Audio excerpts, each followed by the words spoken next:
حکم اللہ کا، قانون قرآن کا، راستہ رسول اللہ کا، بس یہاں دین مکمل ہو جاتا ہے۔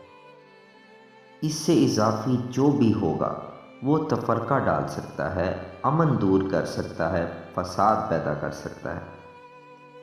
مثبت عمل ہو تب بھی بہتر یہی ہے کہ نہ ہو، کیونکہ پھر اس کی مخالفت بھی ہو سکتی ہے۔ کوئی کہے گا جائز ہے، کوئی کہے گا حرام ہے۔ صرف اللہ کے حکم، قرآن کے قانون اور رسول اللہ صلی اللہ علیہ وسلم کے راستے کی مخالفت نہیں ہو سکتی۔ اگر آپ اس بات سے اتفاق کرتے ہیں تو اس ویڈیو کو ضرور شیئر کریں۔ آپ ہماری مزید ویڈیوز کے لیے ہمارا چینل سبسکرائب بھی کر سکتے ہیں۔